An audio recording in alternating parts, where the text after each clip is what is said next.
Hello everyone, judiciary by PW के platform पर आप सभी का स्वागत है।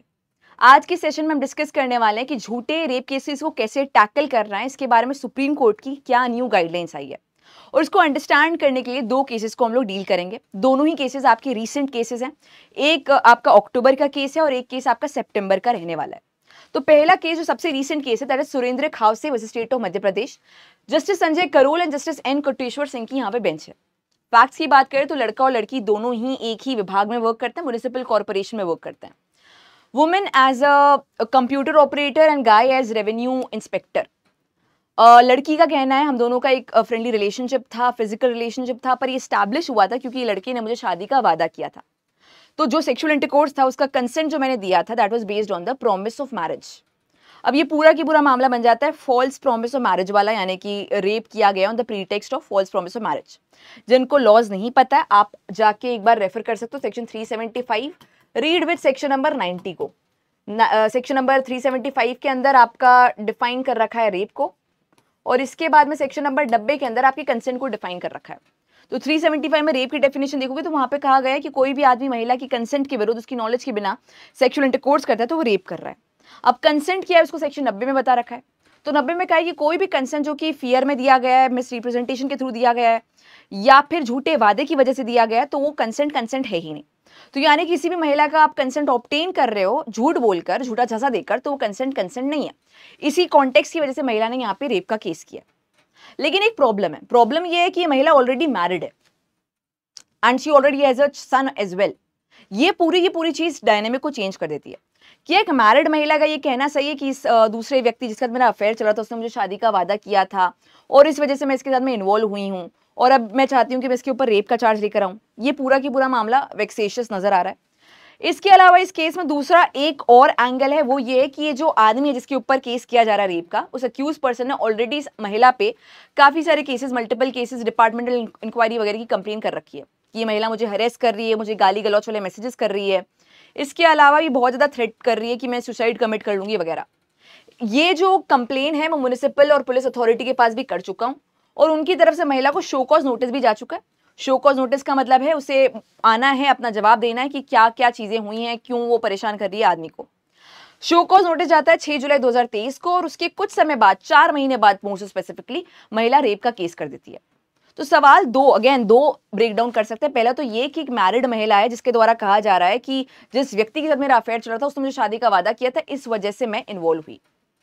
हम सब लोग बहुत बार केसेस के थ्रू डिटरमाइन कर चुके हैं कि कोर्ट्स वैल्यू मैरिज का इंस्टीट्यूशन बहुत ज्यादा।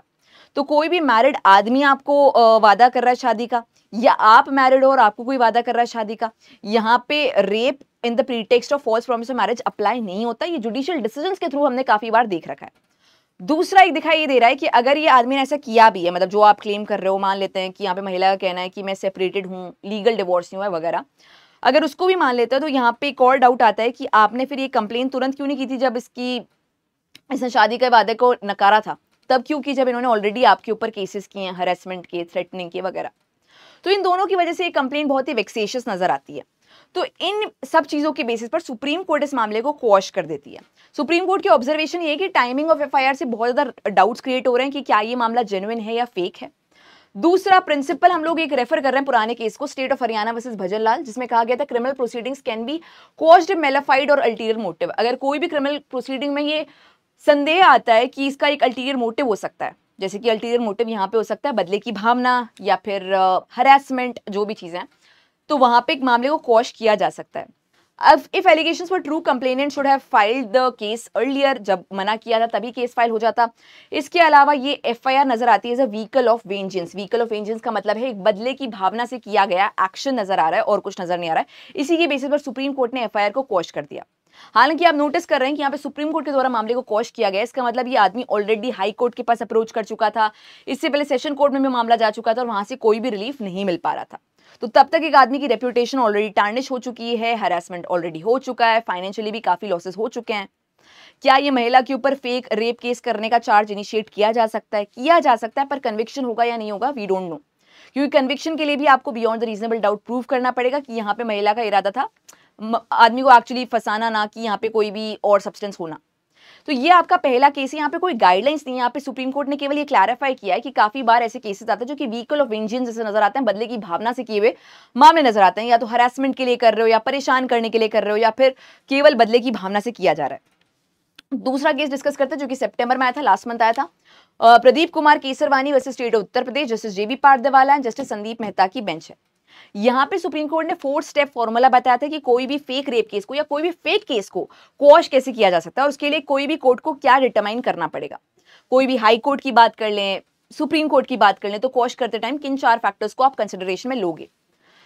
तो पहले फैक्ट्स की बात कर लेते हैं। यहाँ पे भी जो मामला है वो रेप इन प्रीटेक्स्ट ऑफ मतलब ये rape in pretext of false promise of marriage वाला ये, हाँ। तो यहाँ पे offence rape on false pretext of marriage वाला मामला है। तो यहाँ पे भी कंप्लेनेंट ने सेम बातें बोली कि इस पर्सन ने मुझे शादी का वादा किया था, इसके बेसिस पे कंसेंट ऑब्टेन किया था, और फिर मैंने कंसेंट दिया था, फिर बाद में शादी के वादे को ठुकरा दिया था। इसके बाद में जो अक्यूज पर्सन है इलाहाबाद हाईकोर्ट के पास अप्रोच करते हैं मामले को क्वॉश करने के लिए इनहेरेंट पावर्स ऑफ हाईकोर्ट का इस्तेमाल करते हुए। इलाहाबाद हाईकोर्ट मना कर देती, रिफ्यूज कर देती है, ये क्वॉश नहीं करेंगे। मामला पहुंचते सुप्रीम कोर्ट के पास में, सुप्रीम कोर्ट कुछ ऑब्जर्वेशंस देती है कि एक तो 4 साल बाद ये कंप्लेन फाइल की गई, again a lot of delay.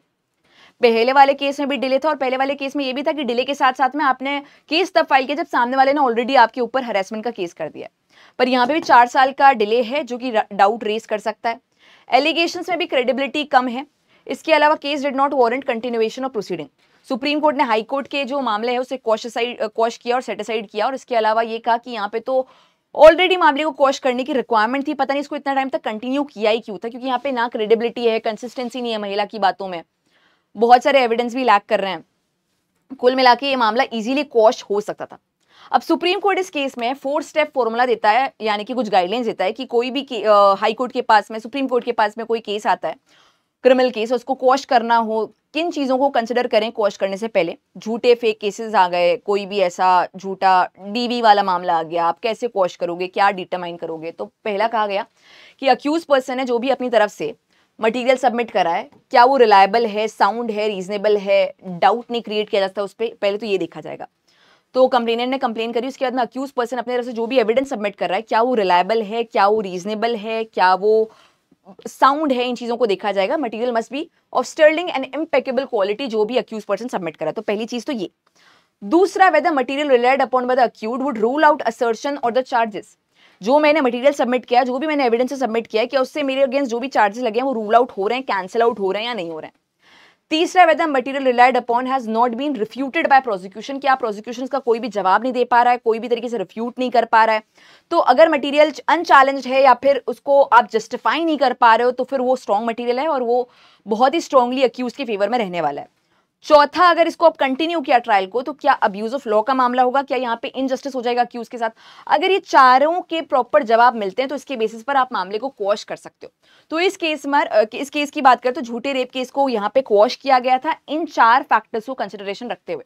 तो सुप्रीम कोर्ट की जो न्यू गाइडलाइंस है वो ये 4 स्टेप फॉर्मूला ही रहने वाला है, और इसके बेसिस पर कोई भी झूठे केस को डिटरमाइन किया जा सकता है। जैसे कि मैंने कहा, चाहे झूठे रेप केस की बात की जाए या फिर झूठा डीवी का केस या कोई भी झूठे केस की बात करें, अगर अब्यूज ऑफ लॉ का मामला हो रहा है और डिटरमाइन करना है, तो ये 4 स्टेप्स को कोई भी कोर्ट फॉलो करेगा और डिटरमाइन करेगा कि ये झूठा केस है या फिर रियल जेन्युइन केस है। आज हमने ये 2 केसेस डिस्कस किए जहां पे दोनों में झूठा रेप का केस नजर आ रहा था प्राइमा फेसी, और दोनों में सुप्रीम कोर्ट के द्वारा क्वॉश किया गया है। अगर जस्ट निकाले तो इन 4 स्टेप को फॉलो करने के अलावा सुप्रीम कोर्ट को एक कंसर्न भी नजर आ रहा है कि काफी बार ऐसे मामले आते हैं जहां पे वेंजेंस की वजह से, बदले की भावना की वजह से झूठे केसेस किए जाते हैं। अक्सर ऐसे मामले आते हैं जहां पे rape in pretext of false promise of marriage वाला मामला लगता है।